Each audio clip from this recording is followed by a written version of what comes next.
So we also have what we all look forward to. Every week. Every week, believe me. Matt McGuire. Because he's the only guy that brings any saneness to this show. Yeah, he's the only one that keeps winning. He does. And he does a very good job. And Yeah. when we have the best of one of these days, of the plank. Coming up in a few weeks. Which is, yes, which could be. Right. We don't know yet. Well, it's it possible. hasn't been approved yet? We're all hoping.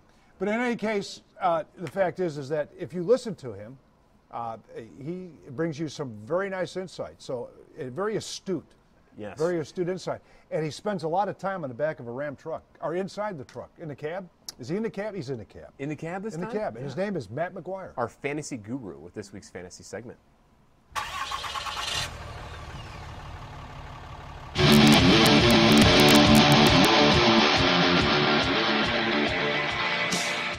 Hello everybody, welcome to Week 11 here on the Ram Fantasy Football Tailgate. I'm Matt McGuire.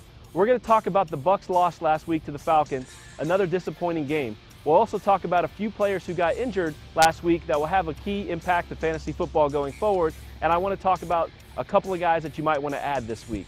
Let's start with those Bucs. 27-17 loss to the Falcons last week, and again, just like previous weeks, no support from the running game. You know it's a bad sign when your leading rusher is your 35-year-old quarterback, but that's exactly what happened for the Bucs. I mentioned Charles Sims last week, the rookie running back who was going to make his debut, and he came in and he did. Only problem is he fumbled the ball twice. And as a rookie running back, there's nothing that's going to get you back onto the bench quicker than not being able to hold on to the football. But there were a couple of bright spots last week. Mike Evans had another huge week, 125 yards, 7 catches, and a touchdown. It's clear to me that he's a legit NFL wide receiver and somebody that you can count on week after week for fantasy football. Another surprising stat is that even though we lost 27-17 and we only scored 17 points, the Bucs actually had a season high in first downs and total yardage.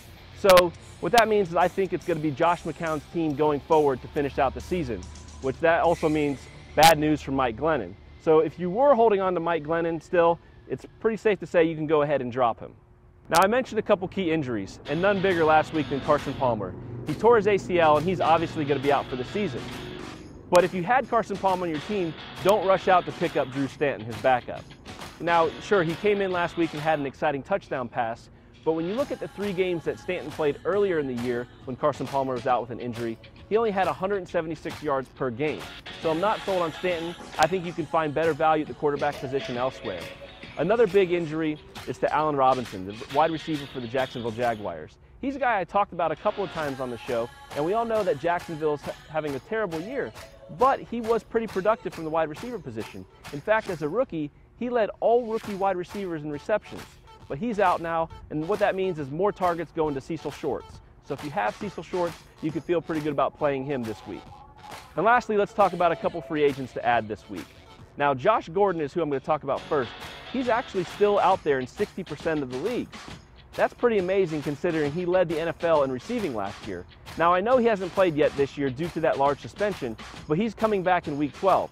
It's only Week 11 now, but I think it's safe to say you can pick him up this week and stash him for a week and enjoy that production you're going to get for the remainder of the season. Another guy I want to talk about is C.J. Anderson, the backup running back for the Denver Broncos. Ronnie Hillman's out with an injury, and Monte Ball is coming back from an injury. C.J. Anderson had a huge week last week, and Peyton Manning loves to stick with the hot hand. So I think C.J. Anderson is going to continue some good production for the remainder of the year.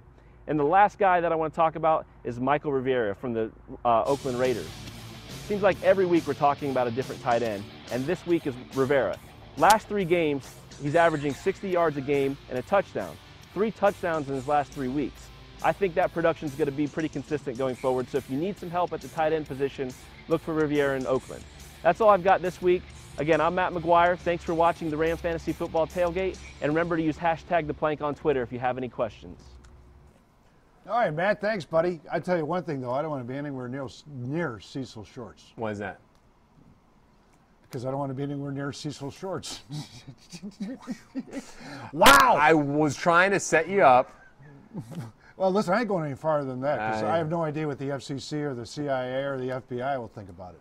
Well, that could be not good. That's true. We have one of my favorite parts of this show